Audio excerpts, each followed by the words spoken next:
Tervetuloa kaikki vuoden 2019 Arkkitehtuurin päivään. Welcome to the Architecture Day 2019.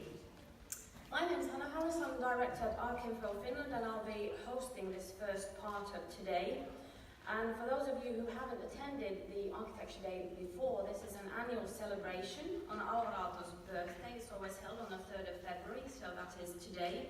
And this is a joint effort of us, Archinfon, SAFA, the Finnish Association of Architects, the Museum of Finnish Architecture, and the Alvarado Foundation. And we're very pleased this year to have working with us on this day, Kiasma Museum, where we are happy to host this event today, Design Museum and DAMU, the Friends of Design Museum and Museum of Finnish Architecture. Thank you very much for your contributions. And the latter part of today, also very happy to be working with DocPoint, Helsinki Documentary Film Festival.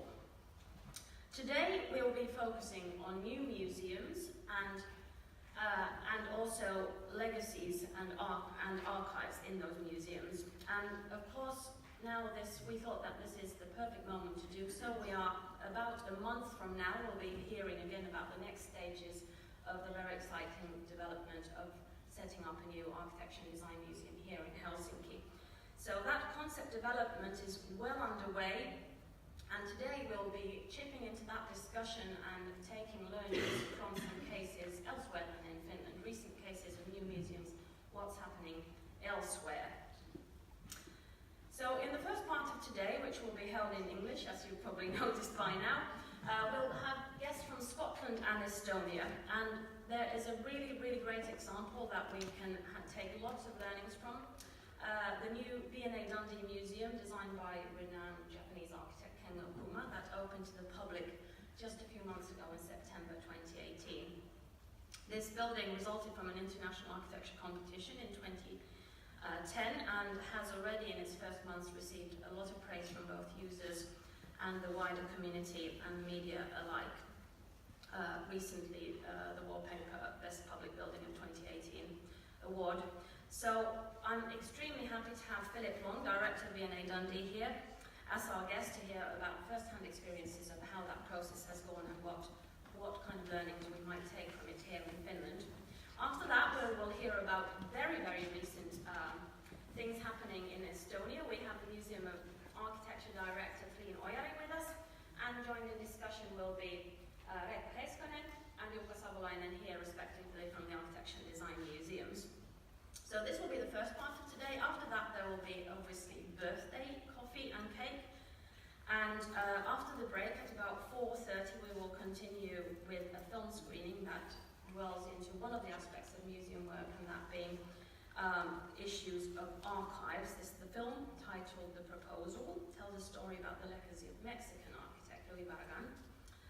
And that film screening will be followed then by a discussion, that part in Finnish, about, first of all, Barragan's architecture, but generally the question of preserving architectural treasures like Barragan's. So we will have architect Jouni Kaipia, Director Tommi Lind from the Alvarado Foundation, and the head of archives from the Museum of Finnish Architecture, Elina Standersjö, with us, and hosted by my colleague Miina Jutila, that part. So that will be the program for today, and without further ado, very excited to welcome Philip Long on stage. Philip has been with the V&A Dundee for quite a number of years, so has a good overview of the whole process and how you got to where you are now. So you have been there since 2011. Your appointment as director came in the very early stages of the museum. In fact, I believe you were the first employee because this was a new concept. We'll hear about that. Philip was born in Edinburgh and initially trained as an artist and designer, a very acknowledged expert in Scottish art and design, having organised numerous exhibitions, written broadly in various publications on issues such as Charles Rennie Mackintosh, and prior to joining the V&A, he was senior curator at the National Galleries of Scotland. So, Philip, thank you very much for being with us today. The stage is yours.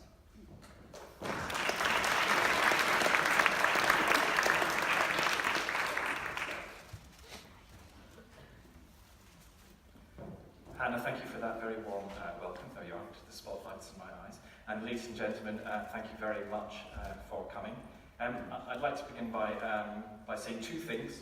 I grew up in a family with a great interest in architecture. My father is an architect, and the inspiration and influence of Scandinavian architecture, and particularly Art, was something that was always part of our house. So it is a great honour to be here speaking to you on this day. Thank you. The other thing I want to start by saying is how excited I am for all of you with this exciting project of a new museum to do with architecture and design in Helsinki. I'll begin with wishing you the very best wishes for that. You will have a very exciting debate over the next few years about this, I am sure. I want to tell you about the project that I have been responsible from since it really began to get going in 2010-11. Now, V&A Dundee is a project which is about the future of the city and about the future of our design. It is an institution which is about helping people to understand why design is important and to provide opportunity through design. But what it does, and what I think Kengo Kuma's building for the museum does especially, is to help us understand something about our history in Dundee. So I want to go back to the 19th century, to the mid-19th century. And please excuse some of the images today, because they're there's some old photographs or things robbed from the internet, and on this scale they may not be quite as clear as possible, and that is perhaps the case with this. This is Dundee in the middle of the 19th century. It does not look like this now at all. What this image is of a 19th century print, and it shows the arrival of Queen Victoria and Prince Albert in the city, being greeted with great ceremony on the waterfront. They arrived by sea on only their second visit to Scotland, and in their arrival they were greeted with special architecture, this wonderful arch, the Victoria Arch, that was constructed in wood on the waterfront, through which they would have paraded through. And this, in 1844, begins the relationship with Victoria and Albert for Dundee, before even the Victoria and Albert Museum was realised several years later in London. But what I'm particularly interested in this is the arch. Because, of course, architecture itself is so important in defining our cities. They are places which represent the image of ourselves. They have vital functional importance, but they also are clearly very important in terms of the symbolism of what we value. And this arch, after the visit of the monarch, was taken down in timber and then redesigned and constructed in stone. And there it sat on Dundee's waterfront for many years, and became the means by which I think the city must have identified itself. It must have been a monument at which people would have said their farewells from as they travelled elsewhere in the world, and it would have been a place where people were reunited. And so we know that in Dundee it had a strong symbolic and emotional value. Now, Dundee as a city in the 19th and into the 20th centuries was one which was economically, industrially very successful, in particular in the production of the textile jute, which it exported around the world from the city centre docks. Dundee, in the middle of the 20th century, began to lose that traditional industry and its other traditional industries across weaving and across shipbuilding, and the city needed to redevelop. And so excuse this terrible photograph, but it is very hard finding photographs of this historical incident, which shows the demolition of that arch in the mid-1960s, there on the waterfront. And what you are looking at is what were the city centre docks, then infilled to make the way for the new road bridge that was constructed across the River Tay to Fife, to create that new infrastructure that could help the city to redevelop and to rebuild its industry and therefore its prosperity as the city moved towards the end of the 20th century. Now, in the UK, I do not believe that now a historic monument like the Arch would have been demolished, but then it was, and it was bulldozed into the city centre docks to provide part of the landfill for the old docks. And the arch, which was there, disappeared, and the area that was the docks is what you can see before you. It provided the slip roads off and on for the road bridge, and a new architecture was created, and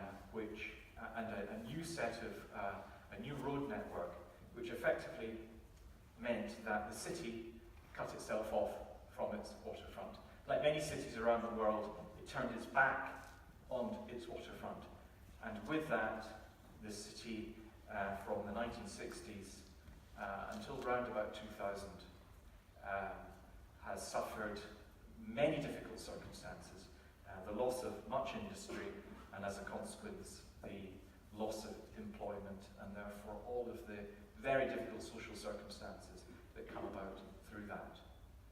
Dundee is a city undergoing an extraordinary transformation. It is a city very different in size and scale to this city, to Helsinki. It is a city of slightly less than 150,000 people. Its main employment is through public services and through higher education. It has 2 outstanding universities. It has a major teaching hospital, and it has a growing creative sector, particularly in digital technologies. But it continues to be very concerned about its economic circumstances. And so the decision was taken almost 20 years ago now that the city needed to turn its back finally on its difficult past and think about what its economy would be for the future, so as to return it to the days of success that it did enjoy in the past. And it was recognised that the waterfront was absolutely key to that redevelopment. Now, I've used this slide for many years, and this was a digital image that was generated to show what the waterfront might look like in the future. And what is wonderful now, of course, is to be able to speak to you and say that we're not looking forward to V&A Dundee opening. It is open and complete in that site on the waterfront.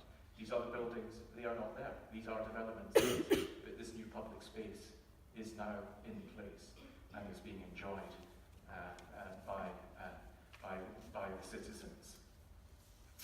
At the heart of Dundee's new ambition to redevelop is the belief in the importance of culture, absolutely as a vital part of an entitlement to the lives of its citizens, as a means of redeveloping a sense of self-confidence within the city and changing perceptions of the city elsewhere in our country and internationally. And the city had taken steps on that in the 90s and more recently with the development of a new contemporary art centre, the redevelopment of its theatre, the restoration of its local city and art gallery. And so there was an appetite, if perhaps a cautious one within the city council, that a major new cultural presence might be part of this redevelopment of the waterfront. I think the driving force particularly that came locally for a V&A, a Victorian Albert Museum in Dundee, came in the first instance from the universities in the city, and particularly the University of Dundee, which is a substantial university by UK standards. And through its existing relationship with the V&A, it encouraged the then director of the V&A to come to the city in 2007 and begin a conversation about the possibility. That began to gather pace, and the city realised that if this was to happen, then a partnership across the city and nationally needed to be put together to build a consensus for it and to build a sense of mutual support and willingness to contribute to the realisation of the project if it was to happen. As I mentioned, Dundee is a small city of 150,000 people, so its economy is difficult, and the ambition to develop something so ambitious as a new V&A Dundee, the first V&A in the world ever outside London and the first design museum in Scotland, was, ladies and gentlemen, not for the faint-hearted. And this is the partnership that came together, the two universities, the Dundee City Council, our local authority, and Scottish Enterprise, which is the Scottish National Business and Economic Development Agency. And from the beginning, it had very important, very valuable support from national government, which demonstrated that at the highest level there was a commitment to seeing this project happen. One of the questions that I am asked most often is why Dundee and the V&A? I don't know what your perceptions are of Dundee here, but certainly within Scotland, Dundee in the past has been a city of low opportunity, failing employment, a city very different from the comparative economic success and international reputation that Edinburgh and Glasgow has. Why didn't it go there? Would that not have been a better home? Well, what was recognised, and particularly by the V&A, was that here was a city that wanted to change. Here was a city that wanted to change by utilising the power of creative design. Here was a city where if there was a new V&A, it could make an extraordinary impact compared with if it was in a city with more substantial cultural representation. The V&A is really the parent of all design museums around the world, established in the 19th century to help people understand all the more so why art and design is such an important part of our lives. And in particular with the V&A at that time, as part of the wider debate on the importance of creativity within industry and the value of that, a place that could help improve the quality of the UK manufacturing industry. In the last 20 years, the V&A has become known around the world for its exhibitions, which it has taken out internationally, and for its extraordinary collections of design, for its scholarship, for its research, for being such a successful museum in London. But what it had not done, perhaps in the way that other institutions like Tate in the UK had done, was to take the very tangible step out into the rest of the UK to demonstrate that it truly is an institution that cares in a national way. Not national through the quality of its collections and its exhibitions in London, but national also in the way that it works across the whole of the UK and takes out its collections, its activities, its expertise and its inspirational message to the whole country. Now, I have, as Hanna said, I've been responsible for this project since 2011, just after the building design was chosen. I have been through it, with it all the way through, and in many ways this is my own story of what has happened, rather than a textbook lesson in how to do something like this, because we have made all sorts of mistakes along the way. But the resilience and passion for the project has seen it through and made it what I understand from people's description of it, the success that it is now. But what I learned very early on when we had some early challenges with the construction project was that what is absolutely vital is to be extremely clear why the institution is needed. Forget the building, forget the art, forget the importance of the architecture itself. All of these are vital components in a new project like this. Why is it that you want to do this? What is it that makes it absolutely vital to happen, even if it was in a different building, a different architectural design, for example? And the mission for V&A Dundee, to me, is a very simple thing. It is about helping people understand that design is something which is such a fundamental part of all of our lives every day. I'm sure I do not have to tell this audience that you all make design decisions every day, whether it is in the clothes that you wear, or the cars that you drive, or the public services that you choose to use, or the public services that you don't really have much of a choice in, but you need to use. All of these things are designed. They are all created. And if design is more valued in our society, if creativity is more valued in our society, then we can bring that creativity more so to all disciplines in our life. And so this idea of enriching lives through design is an absolutely vital component in the project. A project like this must have a compelling reason to exist, because when it hits challenges, as my project did, and as perhaps yours may, then you need to have the conviction as to why this remains important. This vision is really the message to me and to my team as to what needed to, and still needs to be done. We need to create this place, and in doing it, in the act of creating it, we want through that to inspire people through that journey, and through that journey of creating it, promote the wider understanding of design. Not set about doing that when it is open, but do it as part of that development. One of the things that was absolutely vital for us was to build support for it all the way through. Inevitably with projects like V&A Dundee, which require substantial capital funding, which require people to come together to make a commitment to being involved in them, and require the sort of revenue support that there may be arguments about where else they might go to other services. It is absolutely crucial to build support across as wide a possible community as you can. And the reason why it was especially important for V&A Dundee was that because what V&A Dundee was an idea. It did not involve an existing collection. It was not about tackling perhaps a home for an institution of design that was no longer fit for purpose. V&A Dundee was a blank sheet of paper.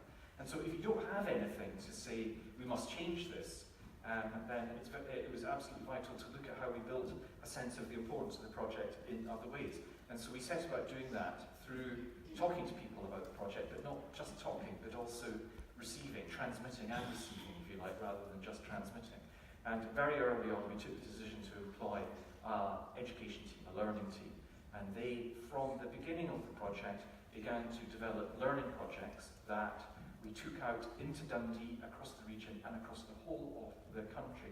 We worked with partners like Scotland's Travelling Gallery, which has been an institution that has existed for 40 years now, and like your country, Scotland is one of vast rural areas with difficult access to many things. And the Travelling Gallery has existed since the 1980s, taking contemporary art out across the country. So we took over the Travelling Gallery, we redecorated the gallery, and we curated an exhibition about how young design practices are using digital. And it went to 80 different places across Scotland, from the north to the Western Isles, to the southwest and to the cities. It went to city centres, it went to schools, it went to businesses, and it went to companies. And so from the outset of the project, we wanted to demonstrate that V&A Dundee was something that cared nationally, and an important message to convey, and particularly an important message to young people, because after all, V&A Dundee and your new museum is about your future generations' future. It is about continuing to instill and make opportunity and understanding most widely amongst the decision makers, the creators, the designers, the political leaders, all of the different facets of our society that can be involved in design and understand that design is important. It is about helping inform a great opportunity for them in the future. More recently, we developed a program called our Schools Design Challenge, which is where we worked in schools across the region, nearly 30 senior schools, and every single people in the first year of the senior schools worked on this. And what we did was we challenged the young people to think about how design could be utilised to make their schools a more inspiring and a safer place. And we eventually had to reduce the proposed projects down to 10, and we made prototypes of those ideas through film, and they're on our website still, I believe, so do look at them, because they are fun, and they're also moving. One group made developed an idea for a project which was an app which would support young people individually who were being bullied. Another team made a project which was a device which, when it was harnessed to their desks, the pupils fidgeting at the desk would power their digital devices. So things that were fun, as well as told you what the concerns were of young people. And for many of these young people, it was the first time they had worked together in teams and out with their traditional curriculum. They were using creativity to address the challenges that they faced in making their academic careers a success. Now, to turn to the building project. We held an architectural competition for V&A Dundee back in 2010, the year before I joined the project. And that was submitted to by around about 120 practices. A shortlist of 5 was made, and the decision eventually was for Kengo Kuma, the Japanese architect, who's now becoming very well known around the world, but at that point certainly was not well known in the UK, and the V&A Dundee remains his first building in the UK. One of the wonderful things about working with Kengo Kuma is that although he's an architect whose name now is well known, he does not bring out, if you like, our signature formal style. What he brings is an approach which is about sensitivity to the site and a sensitivity to the use of materials that make the V&A Dundee building, I think, the wonderful museum that it is. Part of his brief was to think about a building which would make a bridge, symbolically as well as physically, between the River Tay and the city centre. You saw that slide earlier on, how the city had lost its connection. Well, V&A Dundee is now a building at the forefront of Dundee. It is representing to people around the world what the forward-looking Dundee looks like.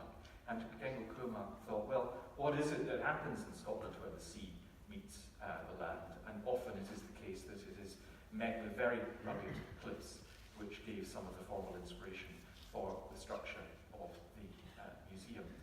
He's an architect that is distinguished by his sensitivity to natural materials. This is his Yusahara Bridge Museum, which is made extraordinarily beautifully out of timber in the form of a bridge.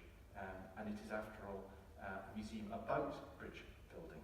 And now he has this major project to complete the Olympic Stadium for Tokyo in 2020, which again you can see is dominated by its use of natural materials. And our project to realise the museum budget was set at the end of 2014. Our capital budget that we established at that point was this figure, £80.11 million sterling, and that included the construction of the building, its fitting out, the installation of all of its exhibitions and displays, all contingencies and fees, and we have realised that on budget, which we're very proud of. It is the case that earlier on in the project that the ambition for such a world-class building, or iconic building, call it what you will, meant that the budget that was established in the earliest point of the project was not sufficient for the building need. And we had some challenging circumstances to face in 2014 when the costs became known and we needed to argue for additional investment. And I believe that the partnership that was behind it, the solidarity of approach to it, and the compelling reason that we believe that this should be done helped us win that additional investment and allowed us to get on site and complete the project. Believe me, I did not want to have that conversation again with government about the need for additional investment. And so we did absolutely everything that we could to make sure that we did bring it on budget, which, because I'm very proud of this, I'm going to say again, we did. It was supported by the Scottish Government, by the UK Government. We have some complex politics in the UK, I can tell you. By National Lottery, through the Heritage Lottery Fund and also Arts Lottery, by the local authority, and through a fundraising campaign. We raised £15 million towards this overall sum of £80 million from charitable sources, from individuals, from trusts and companies. And of that, a third was raised in Dundee.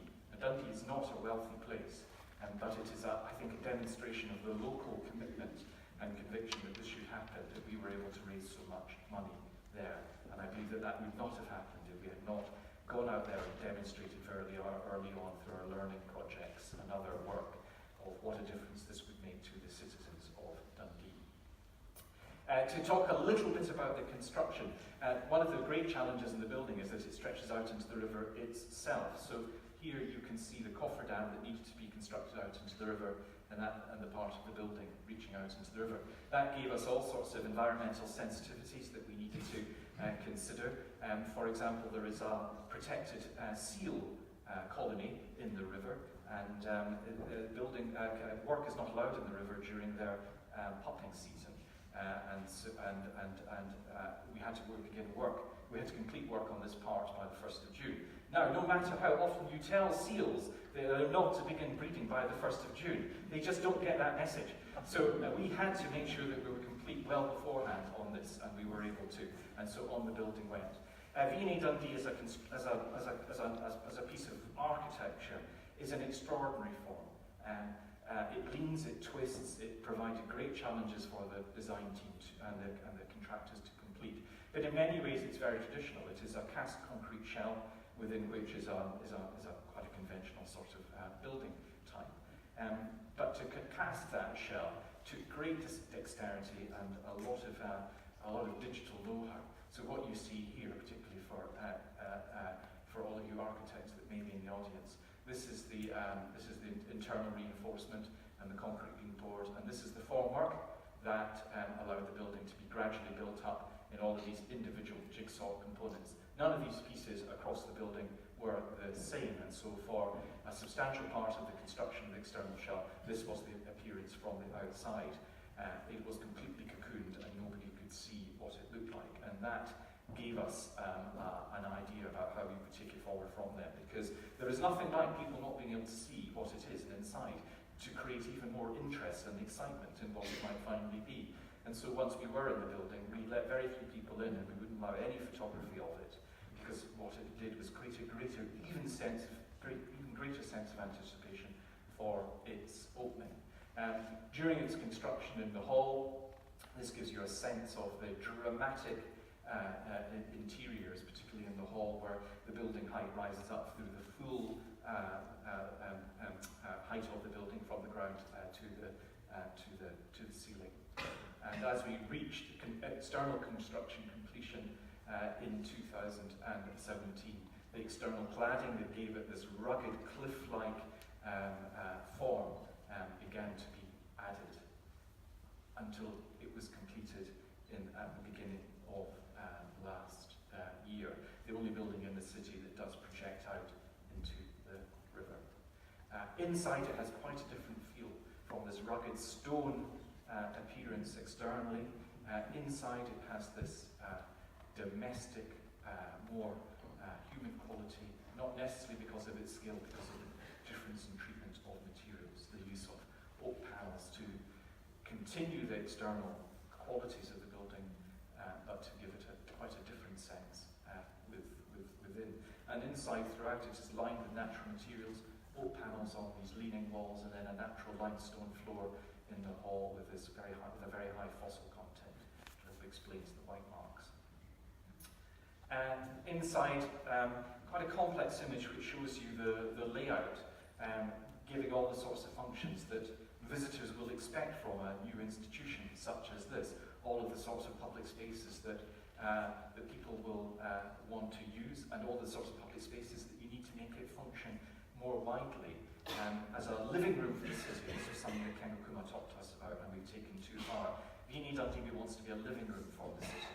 It wants to be a place where communities, no matter where they are from, can come to and feel safe, debate, discuss, be inspired, meet people, do so many things other than simply looking at collections and displays. But what I'm now going to talk about are these areas in purple, the Scottish Design Galleries and the exhibition galleries. The Scottish Design Galleries are very important to me because, extraordinarily, there was no permanent display about Scotland's design history in Scotland. And from what I read so far of your ambition here, what you want to do is to bestow upon design from your country the home that you believe it deserves. And that is wonderful to hear, because it replicates the feelings that I had when we developed V&A Dundee, in that we have this extraordinary design tradition, but nobody can find out about it in a museum. There was not, until we published a book to go with the opening of the museum, no history of Scotland's design. So we have created galleries which bring together objects from across V&A's collections, together with other loans from across other parts of the country, which tell the remarkable history of Scotland's design. And I'm not going to spend time telling you about that. You must just come and see the museum. But I think it is interesting to know that of the 300 objects, 200 are from V&A's collections, and about 100 from other collections from across the country. And I think that may be interesting from this project, because bringing in objects from other museums across the whole of the country helps build relationships across your cultural sector, and brings your museums together within this one institution in a way that they can also take advantage of. So again, it helps to build that consensus of support. Just 2 or 3 things that I wanted to talk about. The first, this wonderful cabinet by the designer, cabinet maker Thomas Affleck. Thomas Affleck was from Aberdeen in the northeast of Scotland, went to North America in the 18th century and became one of the most successful cabinet makers ever. To this day, still, there is no work by him in a UK public collection. And so we borrowed this from Philadelphia to show. And I think that it's so important that a museum like this, that tells the story of our own country's design, brings back these stories of international ambition and success and creativity that are not understood in our country of origin. And it's very important to do this because I hope they are inspirational to future creativity. Our story about Scotland's design is, I hope, not one of inward-looking, it is not inward-looking or nationalistic. It is one which demonstrates very clearly the importance of international connectivity, and that has always been a part of our culture, and so we should continue to think that way in the future. We also look at more popular stories like comic design, and in Dundee itself, the comics of D.C. Thompson, Dennis the Menace and Minnie the Minx were born and are loved around the world. The museum is not a museum about Dundee's design, it is about design much more broadly, but Dundee has a part to play. We look at design from as many disciplines as possible. So we look at architecture, jewellery, textile design, we look at service design, we look at how design makes a difference to society, how design is used in the health services, and of course we look at digital design. This is an app by a Scottish company which, through the interface, helps convey to the medical services patients' vital signs. And so it allows those with health conditions to remain at home, and it allows the health services to prioritise treatment for them. And at the heart, it has an extraordinary restoration project, which is a room by Charles Rennie Mackintosh. Charles Rennie Mackintosh is probably Scotland's greatest known artist or architect or designer. But he has a checkered history as to how he's been treated in the country of his birth. These were photographs I took in 2012 when I saw this interior by him, an original tea room interior that was in Glasgow as a tea room, and then it was salvaged when the building changed use and taken into storage. And there's still, until very recently, there was no plans. A project like V&A Dundee, a project like yours, allows you to be really ambitious about this sort of thing. So we took this room and pieced it back together, and here it is, reconstructed in its unconserved state because we needed to do that to tell us how to restore it. And then finally, now in the museum, fully conserved and restored. This extraordinary part of our country's heritage, our international design heritage, at the heart of the museum. Alongside the Scottish Design Galleries, we have a major exhibition space, 1,100 square metres, which makes it the largest museum standard exhibition space in Scotland. And that allows us to bring alongside that Scottish dimension with its international connections, international programme, which may or may not have connections with the UK or with Scotland at the moment. And so the exhibition that we opened with, Ocean Liners, tells us the extraordinary story of the design and construction of the largest ever moving things ever made. Ocean Liners, such an important part of world culture in the 20th century. It is a great V&A show. It's a show which opened at the V&A, but which would never have been seen elsewhere in the UK if there was not a V&A Dundee. And not only does it look at all aspects of ocean liner design, but the exhibition itself is designed in such a way that it gives you the experience of what it might have been like a little bit of being aboard one of these great vessels. There are a number of reasons why this may be of particular interest in your own concepts for the new museum. Very important to have the space that keeps the programme alive and changing and engages the thinkers involved in the museum, whether they're part of the staff or not. And of course, as a visitor attraction, it is very important that there are new things to come and see. V&A Dundee is not a static visitor attraction. You need to plan very carefully about its future sustainability, and having a changing programme allows it to continually redevelop, reinvent itself and engage with new ideas. And in doing that, we also worked with artists and designers now. And this is a graphic design by a Scottish designer called Maeve Redmond, who we asked to interpret one of the great 19th century Scottish industrial manufacturers, a company called McFarlane's, that pioneered flat pack metal buildings. So we want to continue through our displays to work to commission artists and designers so they are getting opportunities through the museum. We have a design residency studio where we have designers working, and that brings design understanding right into the heart of our team and gives opportunities for designers to develop their own careers, because at the heart of V&A Dundee, absolutely vital is its public service ethos, its ongoing teaching programs, its learning programs, the ways that we continue to get as many people involved in finding out about the importance of design creativity and making opportunities for everybody in their future lives. A particular aspect is our programme on design for business. Now, V&A was founded in the 19th century, I mentioned this early on, to help the UK improve the quality of its manufactures. And we have taken this up again, and we are developing a programme which is about design thinking. How do we use the museum to foster amongst businesses of all sorts the importance of creativity as part of their development, from the initial idea of a business product, how do they make them more sustainable, or how do they make their businesses a more inspiring place for their employees to be a part of. And this is a project now that is beginning to get off the ground with us. We're working on this with partners in government and partners in our universities who are more familiar with these sort of innovation practices, but don't have the opportunity or the advantage of doing them within a museum where you can test these ideas out on the many, many thousands of people that are coming through the institution. So to begin to finish, a little bit about the opening of the museum itself, because this is also very important to think about and plan for from the beginning. In speaking to colleagues here in Helsinki about V&A Dundee and how you made sure that perhaps the project here that is in planning absolutely is bought into by a local community, I cannot emphasise how important that is to have that support. And we work very hard with our local media, with people across the city and across Scotland to build that interest and excitement and anticipation. So for me to see this reported in January when we announced our opening day that this museum was going to do this amazing thing for the city was wonderful, but a little frightening as well, because with these projects comes great expectation as to the difference that they will make. And behind all of that, vitally, was the marketing strategy that we had up to opening.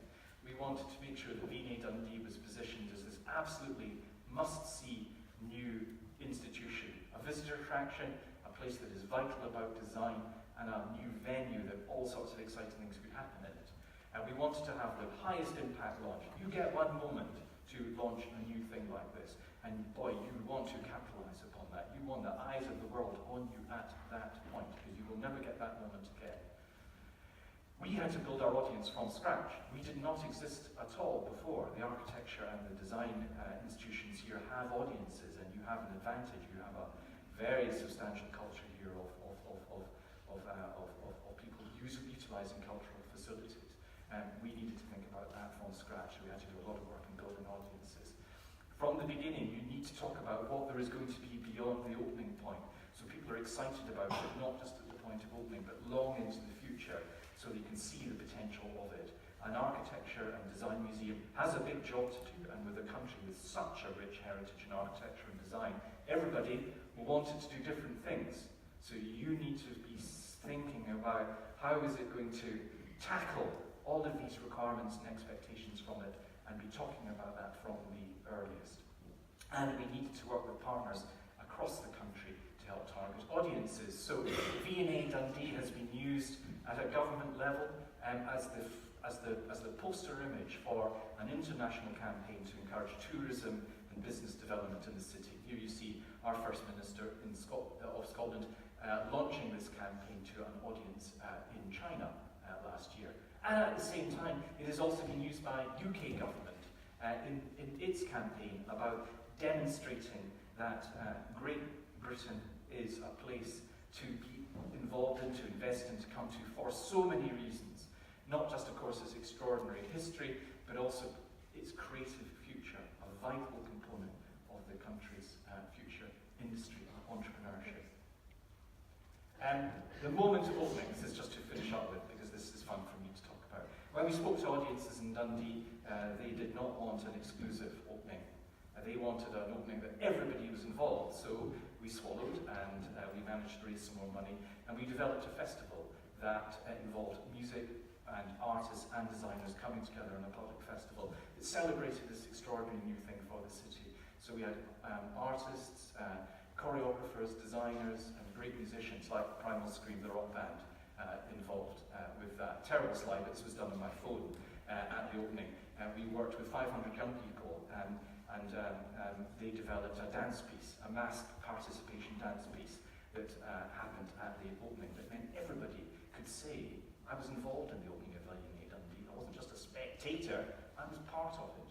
And at the end of the night, we finished with the rock band Primal Scream, a great rock band if you don't listen to them, and one of Scotland's finest. And we had 12,000 people jumping up and down to this. It was an extraordinary moment before the museum itself opened in the morning on the Saturday, the 15th of September.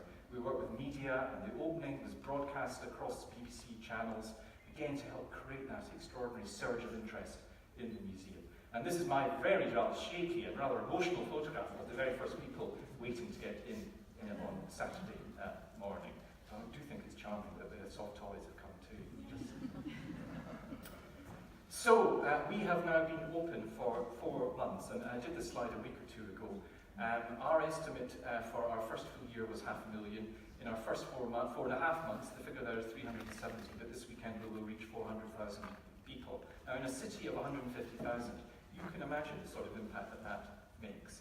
It is increasing visitor attendance and other attractions, and it is bolstering their economy and what they do.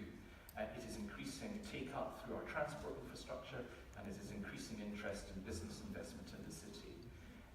It is contributing to Dundee's confidence as a cultural capital. Like Helsinki, Dundee is a UNESCO City of Design, and so we have a natural relationship we must continue to build on with this city. It is contributing to Scotland's identity as a place for tourism, but it has all sorts of impacts that are harder to measure, more of sort of social capital, if you like, that we are looking at. The work that it is doing to build opportunity, an educational opportunity, and a sense of growing confidence in the city, and the work that it's doing especially to foster the importance of innovation and creativity, and the value of our creative people is absolutely vital. What next for us? What next for me and for the team? Well, we need to learn quickly from our open state. We have many stakeholders involved in the project. Bring in 400,000 people, they tell you what they don't like. We need to respond to that. We need to reset our objectives and our priorities. We have a very clear goal, open the museum. Now we need to think about, well, what do we want to achieve in 19, 20, 21? We need to build our artistic programme. We need to review how we're operating. Nothing can tell you quite how to run the new institution until you get it open. No matter how much planning you do, how much provision you make, you must make provision for the unexpected. You must have contingencies for that. We're evaluating our impact, and that will be complete later this year, and I look forward to sharing that with colleagues here in the city. And we are thinking about how we work with the city and more nationally. How do we continue to capitalise upon this project? Working with government, there is now a developing interest in the possibility of a national strategy about design in Scotland, which I believe is happening in part because of the profile that the museum is building to the importance of the design from our past and the design, and so the potential of our design in the future. If I can encourage you to come this year, then these are the exhibitions that you will be able to see across the summer months and then into the winter. But finally, to say, this project for us is so important because it helps people understand why design is such an important part of our lives. If we understand how important our design creativity and our success and our international influence on that has been in the past, then that is the very best possible position to be, to take confidence and build the importance of our creativity in the future. Ladies and gentlemen, thank you very much.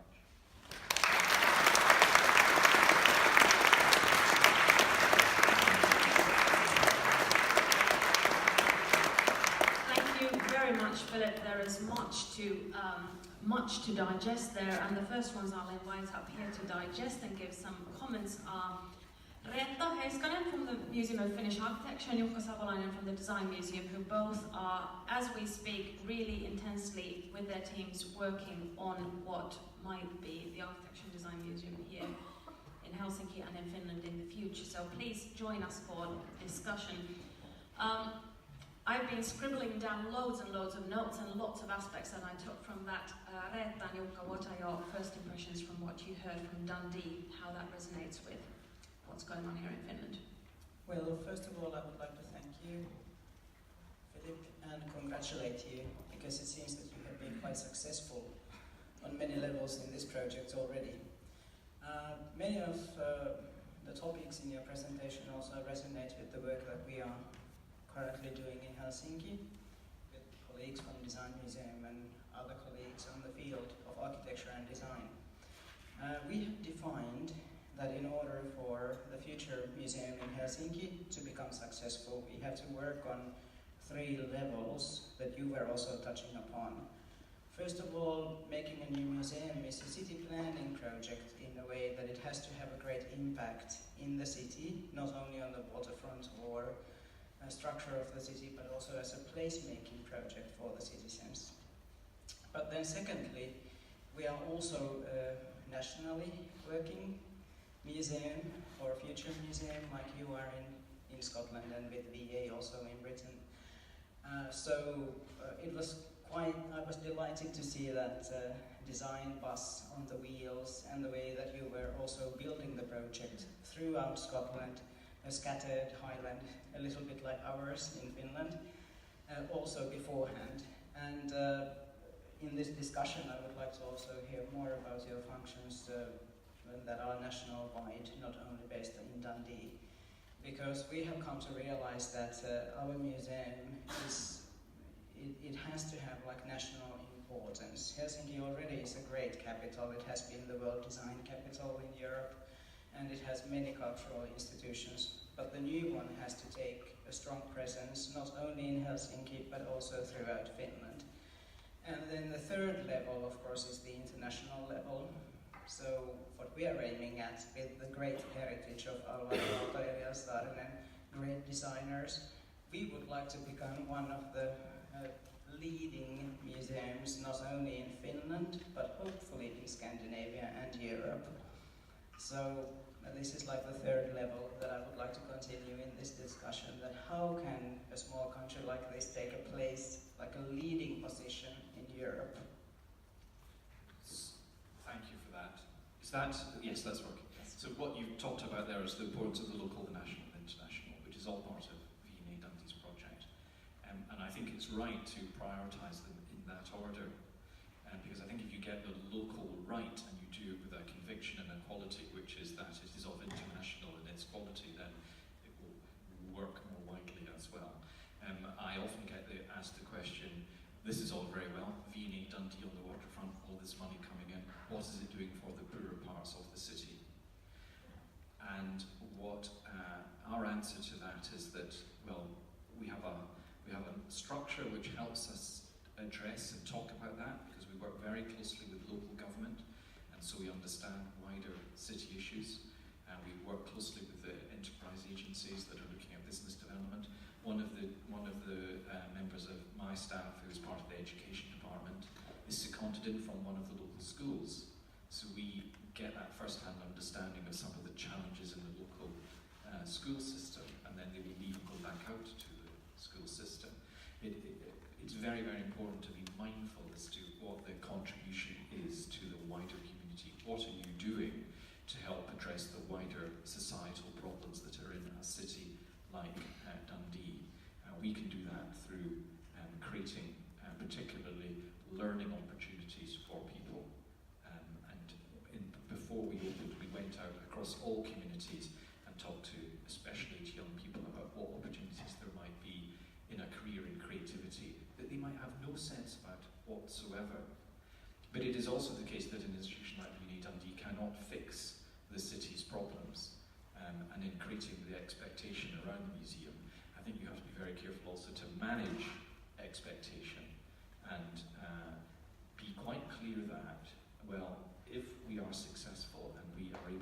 attract very, very many people, then we need to work more widely with city partners, and the wider city partnership needs to take advantage of that success and think creatively about how you take that success and make a difference to the wider place. V&A Dundee cannot do that, but it is a part of a means of addressing all of that. Internationally, we have not yet developed a coherent international strategy. We have wanted to, the resources, the energy that is needed to develop a new project like this are phenomenal. It's very tiring to do. And so I think that you have to pace the project so it is not going to try and do everything at once. Working internationally, well, our view about that in the run-up to the opening was, how do we make this place particularly a success for incoming people internationally? How do we attract people to come and see it? What is the story that we're telling that will catch people's imaginations around the world? And so our emphasis be particularly on working with the national agencies like the tourism agencies to build a sense of its importance. We want to do more work to work out there internationally and to build the sort of solidity, international success and reputation that you are talking about. And I hope that will come, but very, very important not to try and do everything at once, because the chances are you will do too much and that will make it harder to realise. Well, you certainly had grabbed our attention here in Finland. I'm glad to have you contribute to this. So the three levels, the local, the national and the international, and how to build those from early on in tandem and yet managing expectations that can then flourish in a constructive way into the future. Jukka, first impressions? Quite speechless, honestly, because you've done so many things right in Dundee, and knowing Dundee a little bit and the city and the struggle it has had, and the impact you have had with the new museum for Dundee, not only for Dundee but also for Scotland and the UK as a whole, is quite astonishing. But a couple of questions that arise in my mind is, how do you see the role of the museum, not only in Dundee and Scotland, but in general? You know, it's a very forward-looking museum by the architecture, but also by its activities. You want to really inspire people about design and the understanding of design and the importance of design. But we also know that our societies and our technologies are going in directions that we might need to be critical as well. How do you see the museum as a kind of driver for discussion, and how do you see your role in that discussion, both locally and nationally, maybe and internationally? I think it's very important to have a programme that is responsive to some of these wider societal changes that are happening, and to be able to give the points in the programme that encourage that debate. So the exhibitions that we've got coming up this year, after our initial more historical exhibition, are exhibitions first of all on the importance of digital video game design, which I thought would be of limited interest, and particularly to young audience, until I found out that 2 billion people a year in the world play some sort of video game which is developed digitally, and that they involve multiple forms of creativity, and that they are now, in terms of economic turnover, a larger industry than the movie industry. And then after that, we're bringing an exhibition to the UK, which we're developing with Viron, called Hello Robot, which looks at the effect that artificial intelligence is having on all of our lives. So, to answer your question, I think the programme needs to think very carefully and remind itself that if you set out to say that design affects all of our lives, think about that and how you're developing the programme. What are the things that, the ethos with which the programme is developed is one from attempting to understand and the contribution that design creativity can make to people. So it's from this perspective of how people can be affected and their lives improved by great design around us.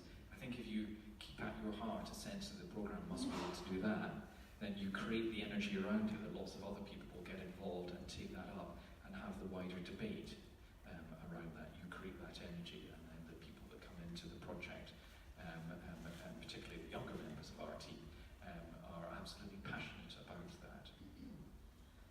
I think one evidence of that fact particularly, that how relevant architecture and design are in our society and how much there is to be taken throughout in different groups. You were talking about different partnerships running from the universities to the creative sector in Scotland, UK-wide, to really impressive programs from early on learning and education programs throughout Scotland with different audiences. That really tells about that importance. Another thing is that discussions are being held in many countries at the moment about how to develop further, how to amplify those meanings that architecture and design can give to us today. And so I will now invite to join us Triin Ojari from Estonia. Triin will give a little presentation first. She is the director of the Museum of Estonian Architecture and has been there for several years already, since 2014.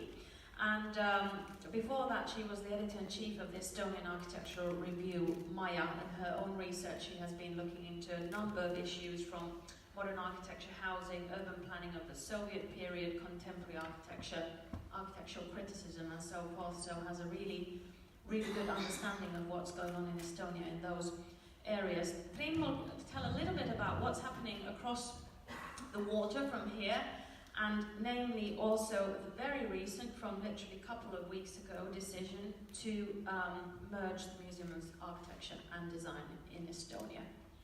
Triin will give a short presentation and then join us in the discussion. Thank you. Hello, terveisiä Tallinnasta. Well, what can I add to this wonderful story and presentation we just heard? Coming from, I wanted actually to say that coming from a much smaller place, but then I just checked that Dundee is extremely small. Actually, it's almost 3 times smaller than Tallinn. It means that we should be capable of doing anything after seeing this kind of presentation. And the other thing is that still this strategy of wow building, so this kind of remarkable architecture as a strategical point to enliven the city and urban scale still seems to work very well in every scale. And it's really remarkable how well and strategically well you have played off all your assets in that sense in Dundee. In Tallinn, I hope many of you have visited Museum of sorry, it's other way. Okay. Many of you have visited the building. It's not far from the harbour. It's located between the central city and the harbour, and I would say the location gets better every year because the developments has been really fast in this harbour area in Tallinn. It is so far, or it is a state museum. Let's say historically, most of the museums in Estonia has been state museums until, let's say, 10 or a little bit more than 10 years ago. The museum reform was started, which aim was to turn museums into foundations, which was, at that time was something new. The aim of the reform was to, let's say, to broaden up the, or to make more maybe transparent the leadership of the museums, to invite to this governmental body also, or this board, also the other interested parties from the field. All kinds of things which are quite known already to you because both of your museums have been foundations from the start. But for us, it's something for new, and of course for the museums in county museums, it also involves the involvement of local municipalities and county governmental bodies, etc. And this, so far, yes, mostly the county museums and museums outside of Tallinn have turned into this kind of foundations. And now journeys for the kind of central state museums, which used to be central state museums, and as for example Estonian Art Museum, which is the largest museum in Estonia, and the Estonian History Museum have turned now into and Maritime Museum, all of this done this reform. And the decision to merge architecture museum and a design museum is something which has been talked, let's say, for at least 5 years. It is written in some strategical documents in the government or in the policies. But what I really envy here, listening the presentation and also reading the report, which was made for the merger of Finnish museums here, I think it was last August when it was launched, was that this kind of throughout study hasn't been done in Estonia, meaning that what would be the aim, what would be the means, and what would be the outcome of this merger. Actually, for example, nobody talks about the new building, although in front of them, that's one of my personal ideas, that in front of them this salt storage, the historical building museum is occupying at the moment, would be one possible site for the future museum, and that's one of the maybe ways to build up, or one of the possibilities to build up a successful new institution if it has a kind of joint building or building they can share together. So so it's part of the museum reform. This idea. Maybe it's also idea that two small size, or let's say one middle-sized museum is better than two small-sized museums, for example. And of course, it's also the question of economics, of consolidation, of also changing a little bit maybe the museum, not little bit, but quite significantly the museum leadership, as I said, establishing the board and inviting more partners or interested parties to this governmental body. A few slides about our activities. As I said, it's a national museum established in 1991, just half a year before Estonia regained its independence, and most probably after the regaining, this kind of museum wouldn't be established. Let's say that one of the essential parts of this kind of museum is always permanent exhibition. I found it very important to have this kind of introduction to the audience who doesn't know anything about architecture, or especially Estonian architecture. Almost half of our visitors are tourists, so it means that this layer is very important. Recent years we have done quite a lot this kind of spatial installations or exhibitions which are dealing with the space of our exhibition hall, a kind of installations which are maybe critical towards some subject, and which put audience or visitors to think. And I think this kind of aspect of criticality is one of the important parts of the architectural exhibition as well. It's one of the research projects we accomplished last year. Is the architecture of Estonian diaspora in Canada, in Toronto, which is very remarkable, and it was studied for the very first time, and we had an exhibition and extensive catalogue last year. Of course, education and it's another very essential part of every museum activities nowadays. It's how to bring museum activities also outside of the museum building. It's a workbook of Rotterdam Quarter. The ones who know our location know that it's quite a wonderful location between the merge of new and old architecture in the old industrial quarter, which is surrounding our building. Also collaboration with other institutions. In Tallinn as well we have Architectural Center, as you have here.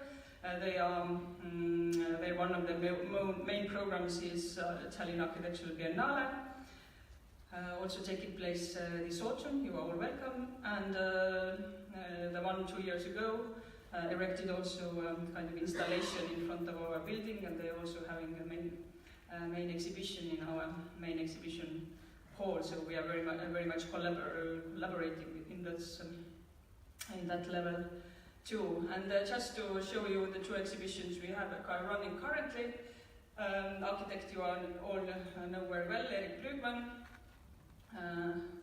Exhibition in our upper gallery. It goes further in later also in Tartu and other places in Tallinn. And exhibition in our main exhibition, a room of owns one own feminist questions about architecture. Again, giving a new perspective to the history of architecture, speaking about women architects and about equality in architecture, which was, I'm quite happy, this very fresh and new look to the historical subject. That's the poster to the exhibition, and it runs until 19th of May, so you have all time to come. Okay, that was very first very short. And please do all visit the museum in Estonia. It's kind of a must stop on the way to the harbour as well. It's quite easy to visit, and there's always lots to explore.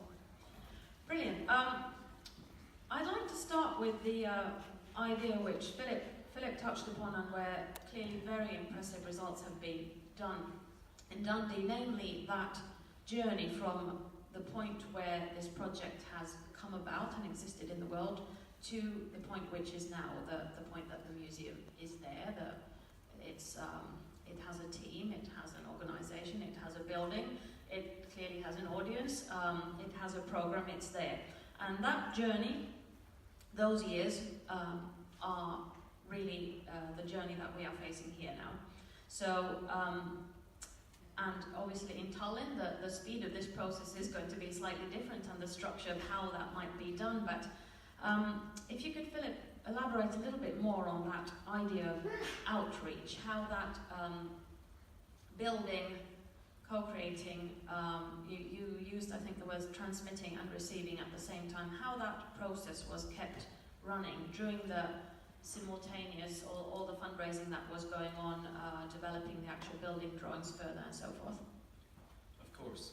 The first thing I'm going to say in that is the importance of understanding your audience and the audiences that you want to work with in the future, rather than the audiences that you might be working with now. Architecture and design is part of everybody's lives, and if you'll forgive me saying, you mentioned that many people might not know about architecture. There might be many aspects of it that they don't know about, but of course everybody has an experience of architecture every day. So if you do know about architecture, and how is it that you build a sense of what you're going to do of making your institution more relevant to more people, and therefore it will become more widely supported. So what is absolutely vital in any programme that you might do, whether it's pre-opening or once it is open, is to understand your audiences and to work with people who have all the techniques to go out and to discuss and survey and get a sense of what your subject matter means to people much more broadly. So that would be the first thing. And then I think the important thing then is about the activities that you then do. The best thing to do that we found was to deliver them hand in hand with those odd people that are going to become your future audiences, so they become participants. So one of the things that we did, for example, which I didn't talk about, was we designed and developed a new garden in the middle of Dundee, just outside the museum. And the way that we did that was with the intention to use design to create a greater sense of inclusion in what the museum project was. So we worked with a designer and with a specialist who was very able to work with different communities in the city, and in this case we worked with people who were experiencing difficulties with mental health, and they became the designers of the garden, working with a designer who took their thoughts about it and helped them put it into practice. So the idea about empowering everybody to be a designer was absolutely vital to us. So this was an activity that took place literally right next to the site where the museum was to be. Did it start before construction? Yes. So you marked the spot once the spot was chosen, and this is where we will. That's right. And we got the company who cast the building in concrete to do the work with the community that were designing the garden. So then the building company were also part of that community. And in addition to that, of course, you've been working nationally, obviously with the V&A back in London and building those collections, and you said a number of other institutions where collections were held, and that then became part of the Scottish collection in your building. But then, of course, universities you mentioned have been very crucial as well in that journey.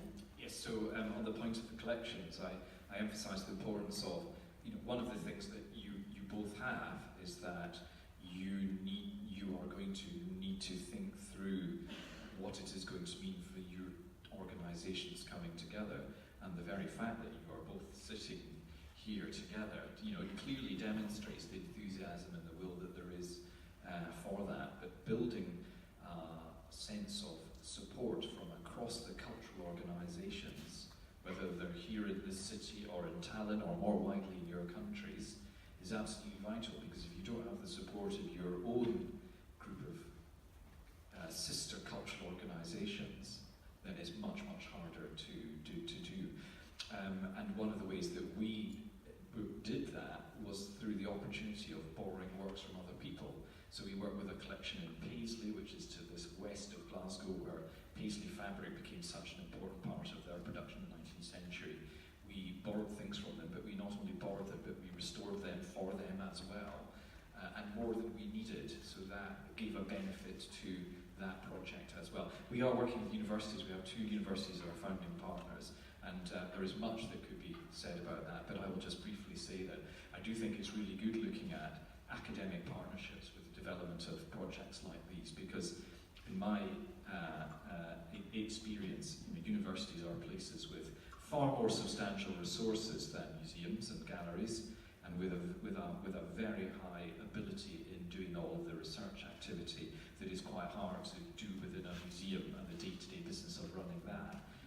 Universities are not so good at explaining quite complex creative ideas to a wider public, and museums with their learning teams can be very, very good at that. So if you bring those things together, then you've got a matching resource that again enables you to more broadly explain complex ideas with the depth of research, take them out into the public. I'll take you on that idea of the learning team, because this has been something that in terms of the actual staff of the museum you have invested in from very early on, and who have been the people going around Scotland, 80 plus locations where the galleries have been touring before opening the building, or the different schools programs, kind of building that idea of the national and then bringing those communities back in. Here in Finland, both museums are involved in a museon development project, which includes other organisations and expertise as well, looking specifically at that idea of learning and how that is something that might penetrate the whole museum concept. Reetta and Jukka, thoughts on that, how that sounds, what's been done in Dundee in terms of the idea of learning and what that might mean in a future museum? Well, we're not that far in the process yet because we don't actually have the political decisions and we're not in the building process yet. But we hopefully get there already this year, 2019. But the work that we have done this winter is that we've been like scouting several different roles for the future museum. Education or educator is definitely one of them. And like Hanna already mentioned, we have a special team that has been focusing on this matter. And what is quite interesting is also the cooperation with the universities. Close to Helsinki, in Espoo, Otaniemi, we have Aalto University that specializes both in architecture and also design. So we have partnerships to establish. And I think through this Museo Visio work, the idea is to take this sort of lifelong learning on a more strategic level, so that it will involve not only school children or university students, but also people of all age. And to empower also the individuals to this sort of design thinking in their own lives that you were referring in business references here. So we hope that when our project will continue, we will have a throughout plan to enhance people's well-being, not only like create better education, but actually to have also continue the Nordic well-being in Finland through design thinking and of course the built environment and its high quality. Yeah, and I think like you Philip said that design thinking and architectural thinking and this creative thinking is such an important tool for us, but also definitely for the future generations because our lives are changing so fast. We have the national duty of we have the national collections and we have national specialty museums. And we need to think of how we can get that kind of creative understanding and creative education into whole of Finland. And the one idea with the museum vision project is that there would be a kind of this learning center that would be part of the museum that would kind of not control but would be a kind of incubator and facilitator for creative education and design thinking and architectural thinking through all schools across Finland and of course other audiences as well. And how that can be a very powerful tool where we can get that university level thinking and understanding and then we can translate it to the wider audiences and schools as well. Triin, what do you think will happen in Estonia now? You have a decision that this merge is going to happen and I believe it's going to happen quite soon. That is the decision. I'm afraid so, yes. Yeah, so in terms of building that concept and idea and outreach out into the communities, both in Tallinn locally and then more nationally in Estonia. It's perhaps early days, but what do you think might happen on that journey? Well, as I said, unfortunately, we don't have such a profound or well done report or analysis of the aims and the possibilities of this merger. I think at the moment it's just a political decision that one medium size is better than a small one. Any additional finances or not to mention a new building, which is a big investment and strategical decision, it hasn't been made, and it's something what's the future organization and the future board of this organization should proceed with. You mentioned that the architecture and design is something which is part of our everyday life, and I think everybody agrees with it. And I think that's also something which is a kind of challenge for the architecture museums, so that something which is very ordinary, something which is very everyday. In the museums we usually want to see something special, something extraordinary in a way, and that's also a challenge for the architectural exhibitions, that how to build up the stories and how to make this kind of questions about our living environment and our space surrounding us, how to make them relevant and interesting also for the wider audience. That without question the museums, and especially architectural museums and probably also design museums, their audience have been quite specific and quite narrow. They have been mostly museums for professional, for specialists so far. So it means that how to enlarge the audience. It means that you have to ask different questions also from yourself in that sense. I think that's a very good point. You're saying very clearly, and it's my view also that despite architecture being a part of the design world, that we have more direct contact with than almost anything else. Explaining that through exhibitions or other means is extremely difficult. To do architecture exhibitions that are very widely appealing is a challenge and can often be very expensive.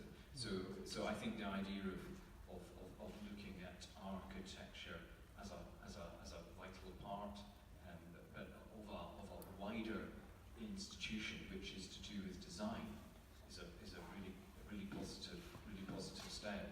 And it'll be interesting to see for both of your new organisations how that is dealt with. But I only see an advantage in bringing architecture into that wider design fold, because if architecture is explained as something which is part of the such a vital component in our overall design world, then that I think that helps immediately develop that understanding.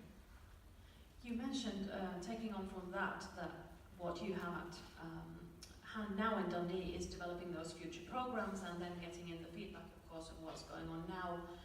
The exhibition that's coming in, the video game one that you may have had doubts of, is this, as Triin was saying, is this something special enough? Is this here? And it's proving all the contrary. I'd like a little round with everybody about what you see taking place in architectural design at the moment that you find most exciting and something that you think should definitely be part of the DNA of programming in your museum. Who wants to start? I can start. Jukka can start. I think what's really fascinating and full of opportunities is that, this idea of creative thinking, that it's for everybody. Those tools that we have in design and architecture, those are for everybody. And how we can use those tools for our benefit, for a better society. I think it's more crucial now than ever.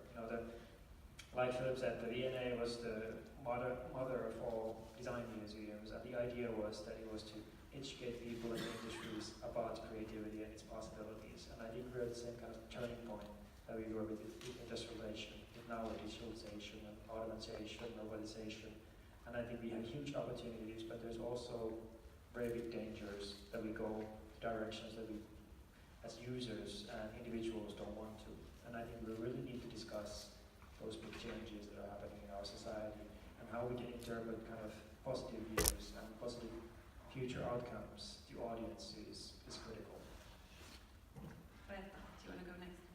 And in the future museum process that we have been in dialogue with the Ministry of Education and the City of Helsinki and the museums, and also with a group of specialists also here in the audience, Tuomas, Ulla and Outi. We've been thinking of also the mega trends, global ones, as well as the big issues in our society, such as, of course, globalization as one, climate change, and all these great changes in society and environment that we are facing now, and possibly in 10 years future, these might be even greater trends not to avoid. And I believe that architecture, especially, as well as design, there may be also solutions to these difficult issues that we face in our society. And that's why, as museums and institutions, we also have to have social responsibility to tackle these large questions. So that is one. But secondly, I would also like to emphasize the importance of authenticity for museums, for people. most likely would like to come is that they want to see the authentic pieces of Finnish design, or they would like to have as close to one-to-one experiences of Finnish architecture as we can deliver in a museum. We're not an outdoor museum, so it's not that easy. But I hope that in the future we will have more also digital solutions to provide one-to-one experiences, and if not, then we have to find ways to create like sort of exhibitions or demonstrations of one-to-one fragments or authentic drawings, and run on this heart of museum work and the great collections that we also have. Which the Charles Ronnie Mackintosh room was a great example of that. I was instantly wanting to visit this room and everything that the material that you have and all the collections that go with that. Hard to add to the very intelligent remarks there about that. I think what I would add to it, I would build upon the absolute value of human creativity as a vital part of all of our disciplines in the future. And we need places where we can come together and understand how important that is in our history, and therefore take heart from that for the future. I think in a world where our understanding of so much is increasingly through some sort of digital interface, a place where we can come together and have a collective experience and see original things we have seen has been taken up with an enormous amount of excitement and interest. And I think also creativity, for all sorts of inexplicable reasons, is inspirational and fun, and makes you want to go and do things and have a go yourself. And so that aspect of, certainly in the UK, where we continue to seem to want to live in a country of great economic uncertainty and complexity, things like there's new museums that really have their finger on a pulse, are places of optimism and places where opportunity seems to be a possibility for everybody that gets involved. And then just one final thing, there are places where we showcase our creative talents. There are places where we can enjoy and understand the very special creative talents that we have amongst us. Triin, where is that pulse in Estonia? What kind of pulse is formulating there? And the exciting things that you would like to see happen in the museum in the future? Well, I guess in general, architecture is quite slow art, it still is, and reacts quite slowly to those very fast societal processes, and we are seeing every day.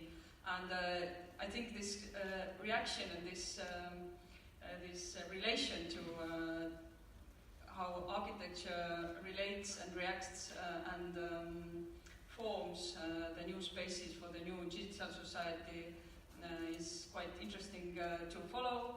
For example, what is the new concept of the new home, or what's the concept of the new public space in the era of complete, when we all socialize only through, it's not only eye to eye anymore, but it's more through some mediums, for example. It all changes the physical space without question. Architecture has been so far quite slow doing that, but I'm sure in years to follow, it's interesting to see how it's going to be in the museums. I see that, and most probably you agree with me, that this kind of new institutions are also economically they have to be viable. Economically they have to be also success stories, and it affects the programming. So it means museums should have also possibility to preserve this niche or this kind of critical aspect, that we can't do only wow exhibitions, but we have also obligation to do different kind of things. Let's say. Let's hope it will stay so. One final point here on stage before there's time for questions. Philip and Triin, what expectations would you have for the Architecture and Design Museum here in Finland? In, let's say, when you come back here in 2025 or so, what might you expect to find? I'm really on the spot now. You have an extraordinary culture and history of creativity here. And I see in this city enthusiasm and a realization across all aspects of how you organize this city through your politics and your enterprise, the value of creativity and design. Having an institution that I'm sure will also be in a remarkable building that symbolizes your belief in that heritage and the vitality of that creativity going forward, and a means by which you celebrate your creativity and use it as a calling card around the world is a very exciting prospect for you all. I think it will be. I hear about all sorts of ideas about about new cultural projects, which I suppose is the consequence of having been responsible for one.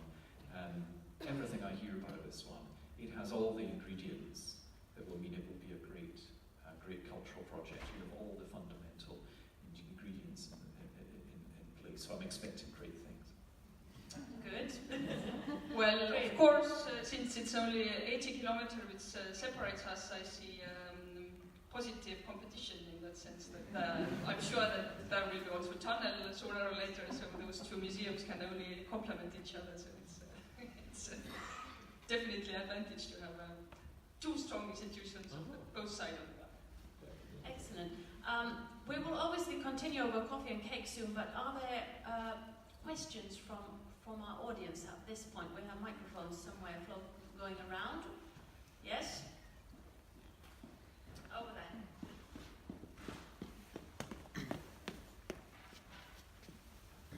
My name is Karin Taivale. Thank you for the extremely inspiring presentation from Dundee. Now, your example is inspiring and could, in many ways, could serve as a model for us. But there's one risk that I fear. That you show, in the end, you show thanks to Charles Jenks, a wow building. And it seems here that when we started talking about the new museum, everybody was focused on how the building is going to look like and where it's going to be. And in the end, you also show that the real message, the real vision, the real substance of the museum is what counts. But here, I'm afraid that the funders and those who will make the political decisions will be looking at how much is it going to boost our tourism? Is it going to be a wow building that we can put on the travel, on the tourism brochures and so on? So how could we, please advise us, how could we avoid this risk of ending up in just trying to build a building? I don't think you should be scared that this new institution will need to satisfy multiple agendas. I would just, for me as someone who has a curatorial background, being involved in a project that makes a difference to people's lives across the place through encouraging investment, employment, new opportunity, has been one of the most exciting things about what a new museum can be about. But at its heart, you're absolutely right to make that point, and that is why I would emphasize again and again that the importance of a compelling message as to why the institution should exist. The institution, rather than the architecture which contains it and from which it springs out across the whole of the country, having that compelling vision which continues to drive it on and to which all aspects of it continue to be referred back to see that they continue to support the fulfillment of that vision is absolutely vital. Never lose sight of that. So the planning now that is underway, which I don't know what stage that is, but the planning now which will establish what the concept of the institution is and express it in such a way that it is clearly explainable to all people is absolutely crucial. But also do not forget that vision will evolve. It will change as new people come into it and bring new exciting ideas as design creativity moves on. But you can expect it to be a tussle between the building and the idea, because these things always are. But the planning now, that the concept drives the architectural brief, is crucial. But I would not be ashamed of the fact that it is also going to help drive more wider agendas, I would not be too worried about that, because these organisations can do that if you get the concept right at the beginning. Okay, we have time for another one still. Yes, there, the lights are blinding me. Thank you, Arkkitehtuurin Päivä. I didn't do my homework properly and haven't been to either one of the museums, so I have a question on the volume of the business. How many square meters are the museums? How many people are employed? And what is your annual budget? And where does the budget come from? And especially then in the VA, what is the relationship with the VA in London? So I'll try to deal with that quite quickly, because there's a lot in that question. We can have coffee and cake. Excellent, which is waiting But I will for us already. just so V&A Dundee is 8,000 square metres. That is its overall floor space. Its main exhibition space is 1,100 square metres. Its Scottish history galleries are 600 metres. It has large amounts of public space to do wider programming. Some of the earliest feedback that we've got from our visitors is they want to see more. They want to see more content. They want the whole of the museum brought alive by the museum idea. The staff is about, it's a little over 100 people. That splits up into about 50 staff that are in the office, and about 50 staff front of house, visitor assistants, security, retail, restaurant staff. Cost 80 million, I believe you didn't ask that question, to run. It will cost around about between 5 and 6 million pounds sterling a year to run. Every cultural organisation will always want more investment in it to help it really fly. And one of my jobs is to carry on arguing for that investment. It is very hard, members of the audience that may have to make some decisions around the funding of this in the future, to know precisely how much these organisations do cost to run.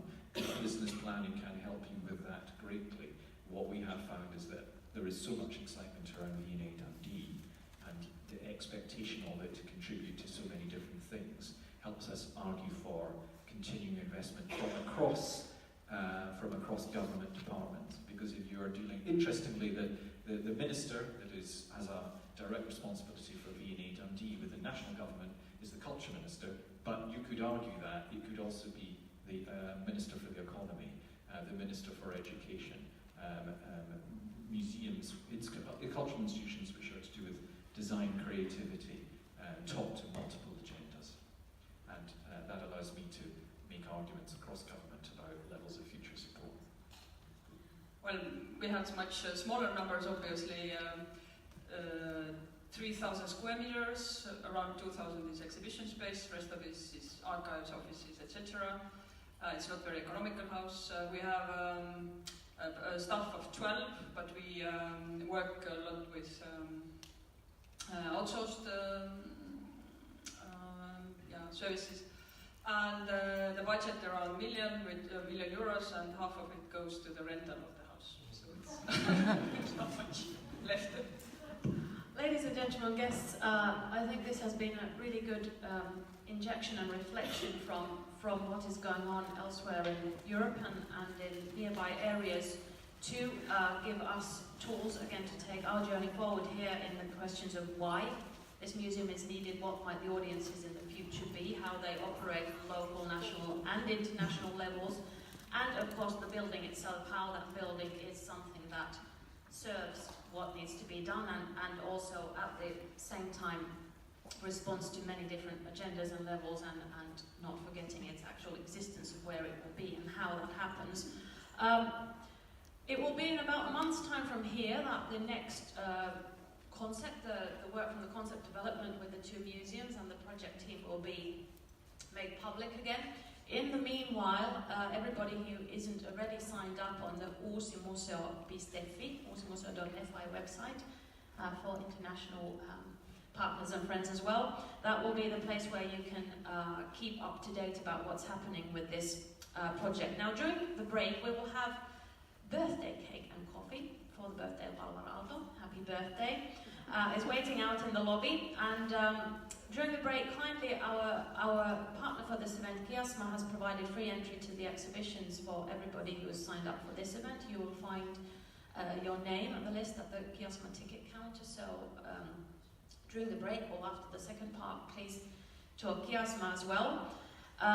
Also, Arkkitehtilehti, the Finnish Architecture Review, quite recently at the end of the year published an issue which is specifically about museums, institutions exhibiting architecture.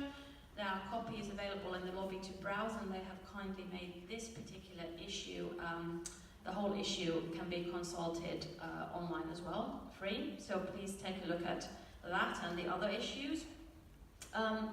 We will continue at 2:30, which is the section where we are happy to work with DocPoint Helsinki International Documentary Festival, where the screening will start. Jill Manchin's film, The Proposal. Now note that the screening itself requires a ticket. If you have not got one already, DocPoint still has a few tickets available.